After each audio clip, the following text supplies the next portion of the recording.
सहनावतु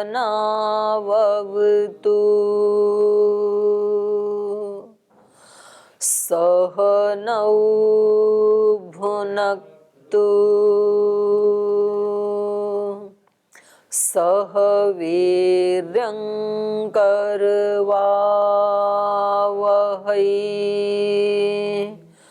तेजस्विनावधीतमस्तु मा विद्विषावहै। ओम शांति शांति शांति।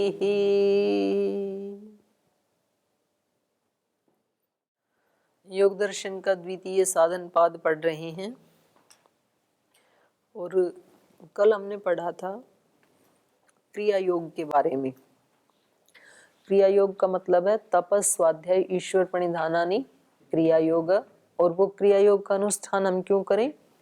समाधि भावनार्थ क्लेश तनुकरणार्थश्च। तो बोलिए क्लेश क्या है?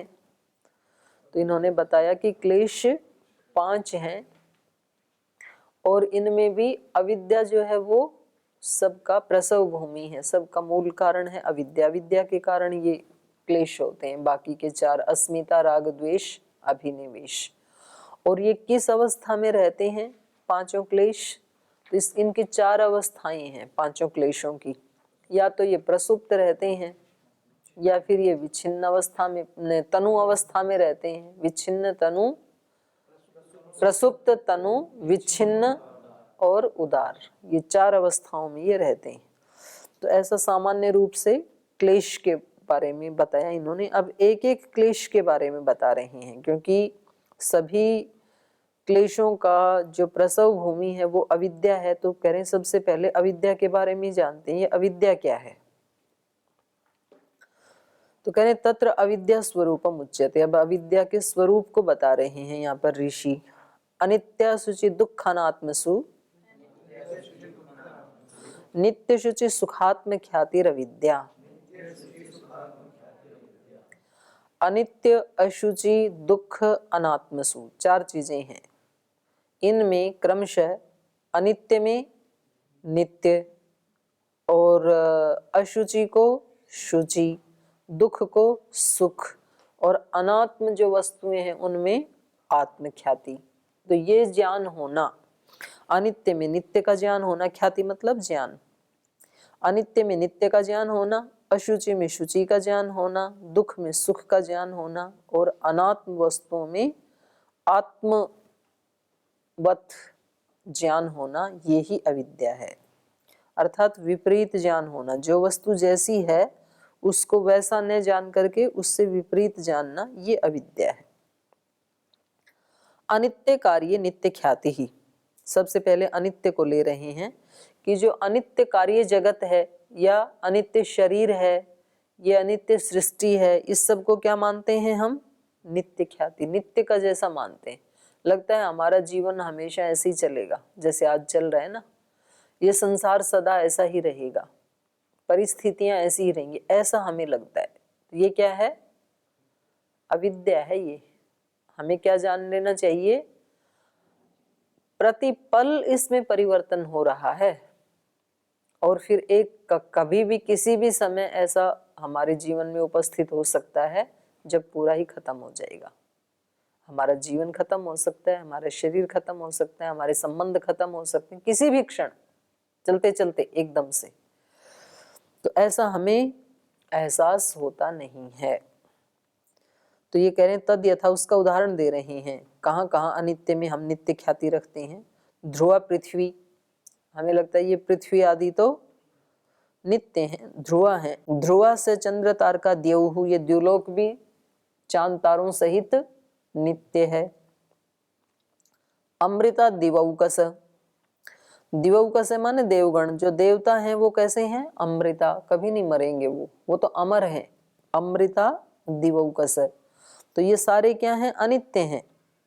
पृथ्वी भी अनित्य है, चांद तारों सहित ये द्युलोक भी अनित्य है और देवताओं की देव योनि भी अनित्य है, नित्य नहीं है। वो लंबी तो होती है थोड़ी, मनुष्यों से लंबी योनि होती है देव योनि, लेकिन नित्य नहीं है।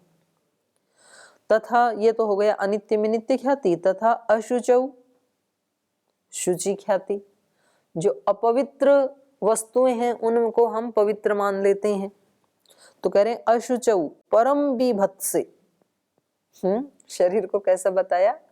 परम बीभत्स, डरावना, महा खतरनाक, भयंकर। परम बीभत्स काये, इस शरीर के बारे में जो कहा बड़े लोगों ने, विद्वानों ने, उस शरीर के बारे में उसकी अशुचिता को न देखते हुए उसको शुचि मानना। तो जो बड़ों ने कहा वो क्या कहा? स्थानात, बीजात, उपस्तंभात, निषंदनात, निधनादपि कायम आधेय शोचत्वात् पंडिता ही अशुचि विदुः। शरीर जो है स्थान की दृष्टि से देखें तो जिस स्थान से ये शरीर उत्पन्न हुआ, माता का गर्भ, वो अशुचि, गंदा। बीजात, इस शरीर का बीज भी अशुचि। उपस्तंभात, इसका जो उपस्तंभ है, आधार है, अन्न आदि, उसी से ये रहता है, तो वो भी अशुचि। निसंदनात, हमेशा गंदगी ही बहती रहती है इसमें, जो भी इसके 8-9 द्वार हैं उन सब से, और लास्ट में त्वचा से पसीने आदि के रूप में हमेशा अशुचिता ही बहती है। निसंदनात, निधन है, निस्यंदात तो बहने से, और निधनात अपि, मर जाए तो फिर थोड़ी देर में इसमें कृमि भी गिर जाते हैं, तो कहते हैं भाई जल्दी इसको जलाओ, नहीं तो ये दूषित हो जाता है, फिर बहुत पूरे उसको प्रदूषण से भर देगा, इसलिए मरने वाले को ज्यादा देर रखते नहीं है, और या फिर कहीं बर्फ आदि में कुछ उपाय करके रखते हैं। तो ऐसा है ये शरीर, मतलब जिसके लिए सारी जिंदगी तो हम इतने सारे ध्यान रखते रहे, और मरते ही लोग 1 घंटा भी नहीं रखना चाहते, बोल जल्दी उठा के इसको लेके जाओ, ऐसा शरीर है। तो ऐसा जो काया है, कायम आधेय शोचत्वात्, ऐसा जो शरीर है जिसका आधेय शोचत्वात् माने सदा इसकी साफ सफाई करने की अपेक्षा बनी रहती है। पंडिता ही अशुचि अशुचिम विदुः, तो इस शरीर को जो पंडित लोग हैं वो तो अशुचि मानते हैं, वो तो इसको बिल्कुल अपवित्र ही मानते हैं। तो अपवित्र मानने से क्या होगा? इसमें अनावश्यक आसक्ति नहीं होगी, इसलिए मानते हैं कि भाई इसके यथार्थ रूप को देखो। तो भले ही ये है तो अशुचि, लेकिन यदि हम इसका सदुपयोग करना जाने, इसके यथार्थ स्वरूप को जान करके, तो ये हमें शुचिता का से परिचय करवा देगा, क्योंकि शुचि तो परमात्मा है, अपवित्रता से रहित पवित्र तो ईश्वर है, तो ये उससे हमें मिला सकता है। पर कह रहे हैं ऐसे करते नहीं है। इति अशुचौ शरीरे, जो सामान्य लोग हैं ऐसे इस अपवित्र शरीर में शुचि ख्यातिर दृश्यते, उनके द्वारा शुचिता का ज्ञान देखा जाता है, उनको इसमें बड़ी पवित्रता दिखाई देती है। वो लोग इस शरीर का वर्णन कैसे करते हैं? जो अज्ञानी हैं, अविद्या से युक्त हैं। नवेव शशांक लेखा कमनीया इयं कन्या मधु अमृत अवयविनी निर्मिता इव चंद्रम भित्वा निश्रिता इव ज्ञायते। नव इव शशांक, नए चंद्रमा की तरह। नया चंद्रमा होता है द्वितीय तृतीया का, प्रथमा प्रतिपदा को तो दिखता नहीं है चंद्रमा, तो जो द्वितीय तृतीया का चंद्रमा होता है तो बड़ा वो ऐसे नाजुक सा होता है, सुंदर दिखने में लगता है। तो कहा नव इव शशांक लेखा, एक रेखा जैसे होता है, वो बड़ा नहीं होता है। शशांक लेखा, लेखा रेखा एक ही बात है। कमनीय इयं कन्या, ये कन्या देखो कितनी कामना करने योग्य है। नव उदित चंद्रमा के समान। मधु अमृत अवयव निर्मिता इव, इसके जो शरीर के अवयव हैं मानो मधु और अमृत से बने हैं, अमृत रस से बने हैं। और निर्मिता इव चंद्रम भित्वा निश्रिता इव ज्ञायते, ऐसे लगता है चंद्रमा का भेदन करके, चंद्रमा को तोड़ के जैसे बाहर निकली है, मतलब चंद्रमा का ही एक टुकड़ा है जैसे। नीलोत्पल पत्र यताक्षी, और इसकी आंखें कैसी हैं? नीले कमल की जैसी। हाव गर्भाभ्याम लोचनाभ्याम जीवलोकम आश्वासयन्ति इव इति। और ये अपने हाव भाव से, अपने आँखों से इस सारे जीवलोक को आश्वासयन्ति इव इति, मानो तृप्त कर रही है, माने अपने शरीर से, अपने कार्यों से, हाव भावों से जैसे तृप्त कर रही है ये। तो कह रहे हैं कस्य केन अभिसंबंध है। अब देखो किसका संबंध किसके साथ जोड़ रहे हैं। जो शरीर वास्तव में इतना अपवित्र है, हर पल अपवित्र है, उत्पत्ति स्थान से लेकर के मरण पर्यंत, ऐसे उस अशुचिता में और कहाँ चंद्रमा और अमृत और नील कमल, किस किस के साथ तुलना करके उस शरीर को देखो क्या बना दिया है। तो ये क्या है? अविद्या। अशुचि में शुचिता को देखना, ये अविद्या है। भवति च एवं अशुचौ शुचि विपर्यास प्रत्यय इति। तो ये हम देखते ही हैं लोक में, इस प्रकार का जो अशुचि है, जो अपवित्रता है, उसमें शुचि, उसमें शुचिता दिखती है। विपर्यास प्रत्यय इति, विपरीत ज्ञान हमें दिखाई देता है। चीजें जैसी होती हैं उनको हम उससे उल्टा ही देखते हैं। एतेन अपुण्ये पुण्य प्रत्यय तथैव अनर्थे च अर्थ प्रत्ययो व्याख्यातः। तो कह रहे हैं ये जो हमने बताया, इसी से आप ये समझ लो कि इसी तरह से एतेन अपुण्ये पुण्य प्रत्यय, जो पाप कर्म है, जो पाप है उसमें क्या दिखाई देता है व्यक्ति को? पुण्य दिखाई देता है, पाप में पुण्य दिखाई देता है। और तथैव वैसे ही अनर्थे च अर्थ प्रत्यय, जो निरर्थक कार्य, निरर्थक वस्तुएं, उनमें इसको सार्थकता दिखाई देती है। जो निरर्थक काम है, मतलब पूरे दिन केवल शरीर का ही चिंतन करना, ये ठीक है। सुबह सुबह शरीर को नहलाना, धुलाना, खिलाना, व्यायाम आदि करके स्वस्थ रखना, इतना तो ठीक है। पर कुछ लोग तो ऐसे होते हैं ना कि उनका पूरा दिन भर ही कंसंट्रेशन कहाँ होता है? शरीर ही होता है। तो अब ये पता नहीं लगता कि वो लोग उस शरीर को सजा के, संवार के, खुशियां दे के उससे क्या प्राप्त करना चाहते हैं, माने प्रयोजन क्या है उनका। तो ये ऐसा ही है ना, जैसे कोई व्यक्ति की बहुत सुंदर सी गाड़ी हो, महंगी सी गाड़ी हो, और वो जब देखे उसको कपड़े से पोंछता ही रहता है, उसको पानी से धोता ही रहता है और उसको धूप बत्ती करता ही रहता है। तो अब ये नहीं पता कि इस गाड़ी से ये व्यक्ति क्या प्रयोजन सिद्ध करना चाहता है। अगर वो गाड़ी से कहीं अपने ऑफिस जाए, धन कमाने के लिए जाए, कोई यात्रा करे, तो बात समझ में आएगी कि ये साधन है, और उससे कुछ भी नहीं करता है, बस केवल उसको झाड़ता पोंछता रहता है। तो फिर उस व्यक्ति को तो अज्ञानी कहेंगे ना। भाई इतनी बढ़िया गाड़ी है तेरे पास, इसका कोई सदुपयोग तो कर, वर्षों हो गए तेरे को इसकी पूजा करते हुए। तो ऐसे कुछ लोग केवल बस शरीर को ही वो मेंटेन करना चाहते हैं, पर वो शरीर किस प्रयोजन के लिए है उनको नहीं पता है। पूरा का पूरा जीवन ही वो शरीर को ही ठीक ठाक रखने में, सजाने में, संवारने में, खिलाने में, पिलाने में, उसको आराम से रखने में, मतलब जो जैसे आश्रम आदि में भी जो लोग रहते हैं तो उनको खाने पीने को अच्छा चाहिए। आज उपमा बना दो, आज दलिया बना दो, आज ये बना दो, आज वो बना दो, खिला तो दो रोज अच्छा अच्छा, बिल्कुल नाश्ता चेंज हो करके बनना चाहिए गुरुकुल में। और फिर खिला पिला के शरीर को नहला धुला के और फिर कक्षा में जाते नहीं है, फिर सोते हैं कमरे में।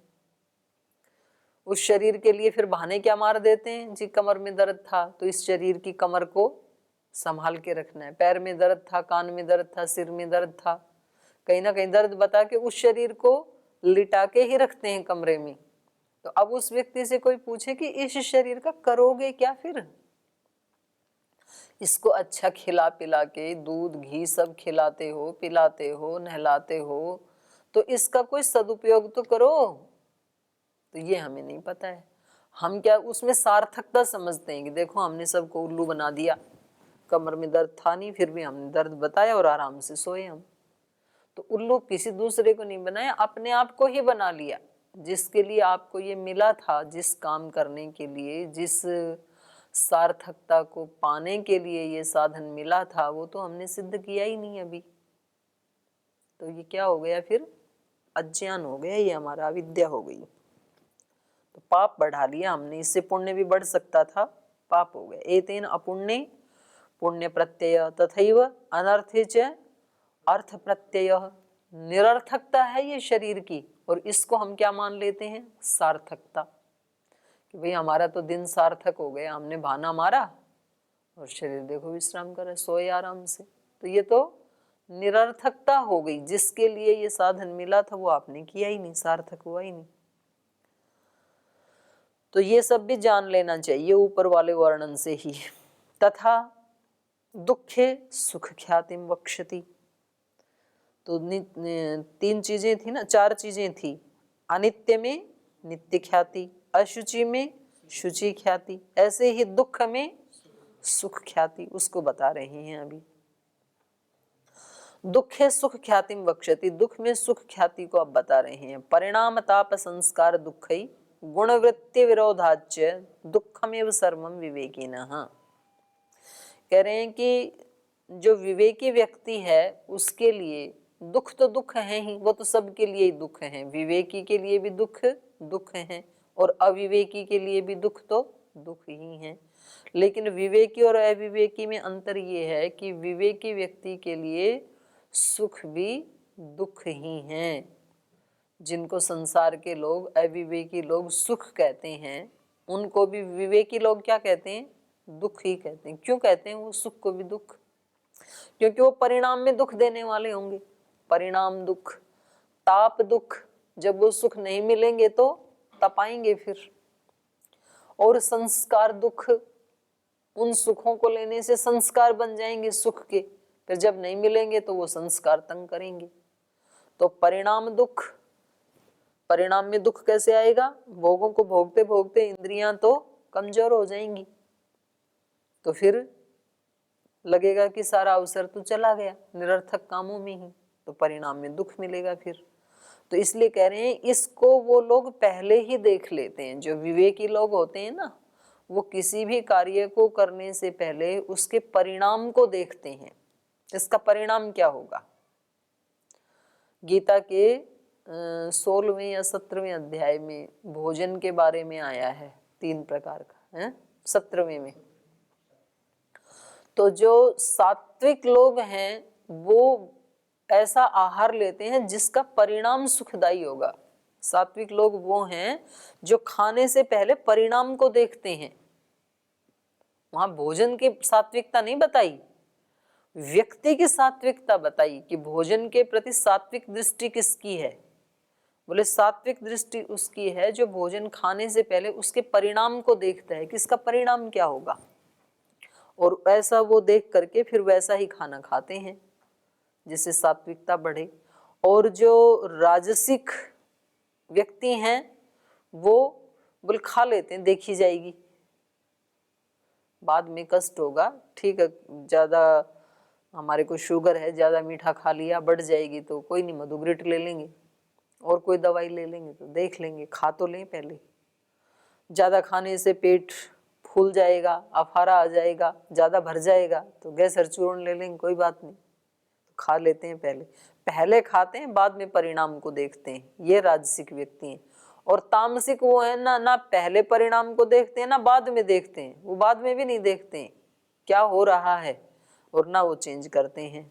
तो ये तामसिक लोगों की बात है। तो ये सात्विक जो ऋषि हैं वो पहले से ही इन सुखों के परिणाम को देख लेते हैं कि आज भले ही ये सुख प्रतीत हो रहा है लेकिन परिणाम में क्या आने वाला है? दुख। तो इसलिए वो उस सुख को भी दुख ही मानते हैं क्योंकि परिणाम में दुख आने वाला है ना। तो परिणाम ताप संस्कार दुखई गुणवृत्ति अविरोधाच, नहीं अविरोधात है मेरे यहाँ तो पाठ, आपके यहाँ विरोधात है भाष्य में है?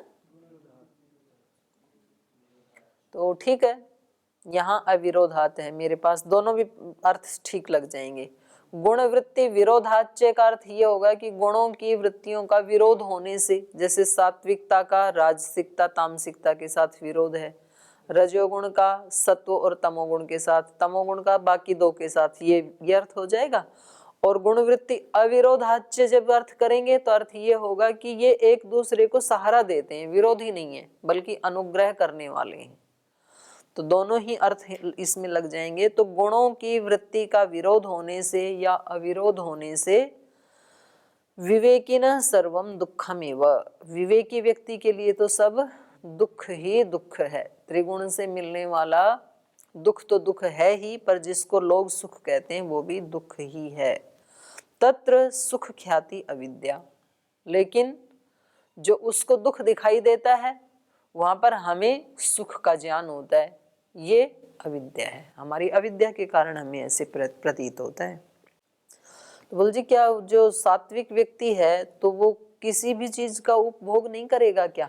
अच्छे खाने का, अच्छे वायुमंडल का, अच्छे मकान का, अच्छी गाड़ी का, अच्छी संसाधनों का प्रयोग नहीं करेगा क्या? करेगा, लेकिन परिणाम को पहले से ही जानता है, इसलिए प्रयोग करते समय भी सुख नहीं लेगा, अनासक्त होकर के प्रयोग करेगा। अनासक्त होकर के प्रयोग करने पर छोड़ते समय दुख नहीं होता है।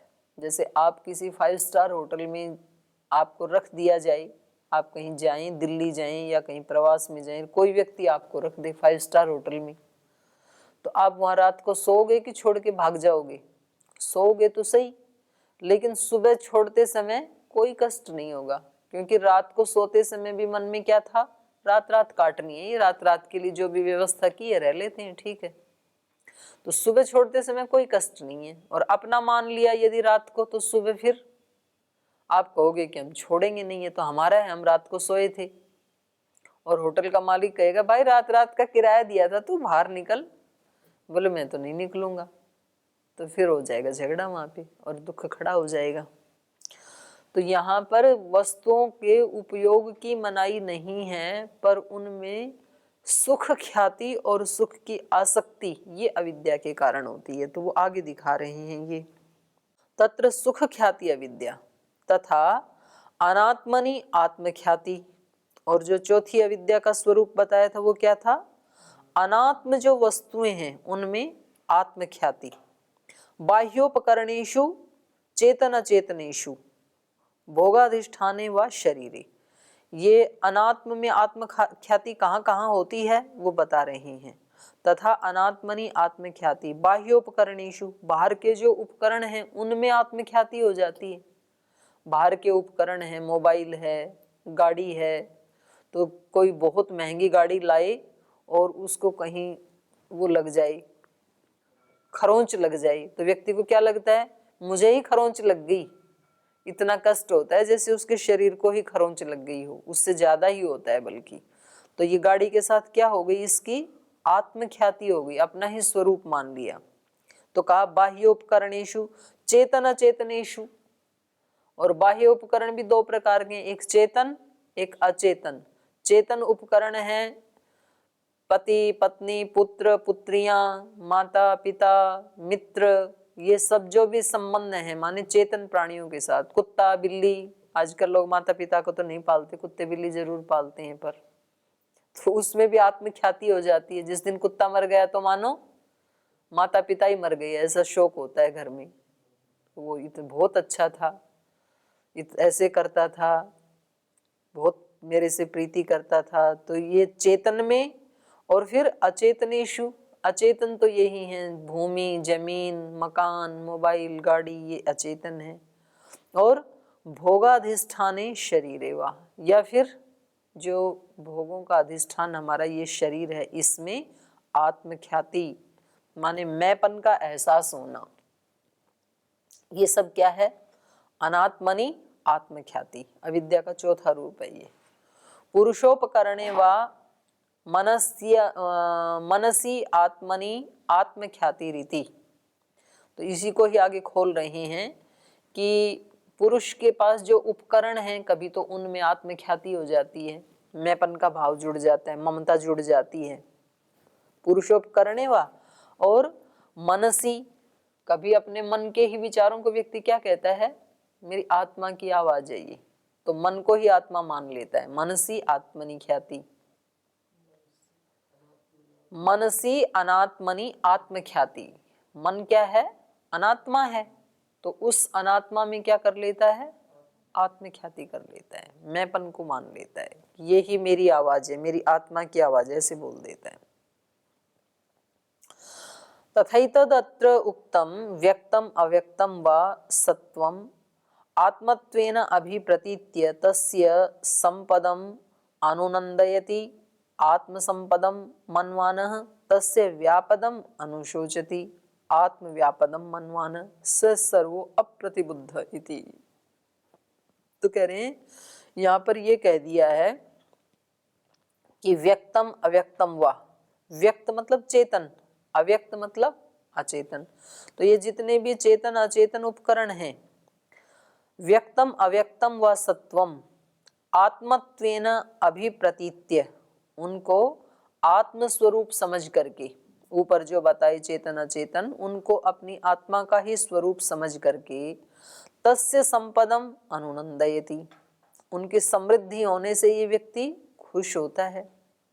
आत्मसंपदम मन्वानः, जैसे मेरी खुद की ही उन्नति हो रही है, मेरी ही समृद्धि हो रही है, आत्मा की ही समृद्धि हो रही है, ऐसे मानते हुए, जैसे किसी के बच्चे या कोई संबंधी आगे बढ़ रहे हों तो उसको क्या लगता है, मैं ही आगे बढ़ रहा हूँ, तो वो खुश होता है। और तस्य व्यापदम अनुशोचति आत्मव्यापदम मन्वानः, और उन पे कोई आपदा आ जाए, कोई कष्ट आ जाए तो क्या सोचता है व्यक्ति, मेरे ऊपर ही कष्ट आ गया, मेरे ऊपर ही आपत्ति आ गई, तो ऐसा सोचता हुआ फिर शोक करता है। तो यहाँ भाष्यकार कह रहे हैं स सर्वो अप्रतिबुद्ध इति। तो ये सब जो करते हैं ना, वो सब अज्ञानी हैं, अविद्या से युक्त हैं, अप्रतिबुद्ध हैं, वो प्रतिबुद्ध नहीं है। एषा चतुष्पदा भवति अविद्या। तो ये चतुष्पदा, चार प्रकार की, कौन सी चार प्रकार की, अनित्य में नित्य देखना, अशुचि में शुचि देखना, दुख में सुख देखना, अनात्म वस्तुओं में आत्मवत देखना, ये चार प्रकार की अविद्या है। एषा चतुष्पदा भवति अविद्या मूलम अस्य क्लेश संतानस्य कर्माशयस्य च सविपाकस्य। और इसका भी कारण क्या है, क्लेश संतानस्य कर्माशयस्य, ये जो क्लेशों का समुदाय है, ये जो हमारा कर्माशय है, सविपाक कर्माशय है, इसका मूल ये अविद्या है, इस अविद्या के कारण ही ये सब बनता है। तस्याश्च अमित्र गोष्पद वस्तु सत्वम विज्ञेयम। बोले ये अविद्या जो है ना, ये अभावात्मक नहीं है, बल्कि कैसी है, जैसे कोई कहे अमित्र, उसका अस्तित्व कैसा है, अमित्र। अमित्र का मतलब क्या होता है, मित्र भिन्न मित्र सदृश, तद भिन्न तत्सदृश। कहेंगे भैया इनका अमित्र है, तो अमित्र का मतलब क्या है, कोई मिट्टी का ढेला थोड़ी होता है अमित्र। मित्र जैसा ही होता है उसका शरीर आदि, लेकिन मित्र जैसी प्रीति उसमें नहीं होती है, अर्थात शत्रु होता है। ऐसे ही अगोष्पदम, ये भूमि कैसी है, जिसमें गायों के पैर के निशान नहीं है, तो वो गायों के पैर के निशान वाली जो भूमि है, उस भूमि के ही सदृश होती है, लेकिन उससे भिन्न होती है, क्योंकि वहां पर कोई गाय के पैर के निशान नहीं है। तो ये तद भिन्न तत्सदृश। तो ये अविद्या कैसी है, विद्या भिन्न है लेकिन विद्या सदृश है। ज्ञान तो होता ही है ना वस्तुओं का, लेकिन उल्टा पुल्टा ज्ञान होता है, ठीक ज्ञान नहीं होता है। तो ये सत्ता वाली है, माने असत नहीं है, ये अभावात्मक नहीं है। तस्याश्च अमित्र गोष्पदवत् वस्तु सत्वम विज्ञेयम यथा ना मित्रो मित्राभाव। अमित्र कहने से मित्र का अभाव नहीं होता है, बल्कि न मित्र मात्रम किंतु तद विरुद्ध सपत्नः, मित्र भी नहीं है लेकिन मित्र से विरुद्ध विरोधी व्यक्ति है। तथा च अगोष्पदम न गोष्पद अभावो। जब अगोष्पद कहते हैं तो उससे गोष्पद का अभाव नहीं हो जाता है, न गोष्पद मात्रम, और न गोष्पद को कहा जा रहा है उससे, किंतु देश एव, वो भी एक स्थान ही है। ताभ्याम अन्यत वस्तु अंतरम बल्कि उन दोनों से भिन्न है वो, अभाव भी नहीं है, गोष्पद भी नहीं है। एवं अविद्या न प्रमाणम न प्रमाणा भाव, तो इसी प्रकार ये जो अविद्या है ये ना तो प्रमाण, ना तो ज्ञान है, ये ना तो ये विद्या है, और न प्रमाण अभाव है, और ना किसी भी विद्या का अभाव है। तो ज्ञान तो होता है लेकिन वो उल्टा ज्ञान होता है। किंतु विद्या विपरीतम ज्ञानांतरम अविद्या, क्या है अविद्या? विद्या से विपरीत ज्ञान है, ज्ञानांतर, उसको अविद्या कहते हैं। तो ये एक अविद्या का स्वरूप हमने आज पढ़ा। अगले जो क्लेश के रूप है उनको कल पढ़ेंगे। आज यहीं विराम लेते हैं।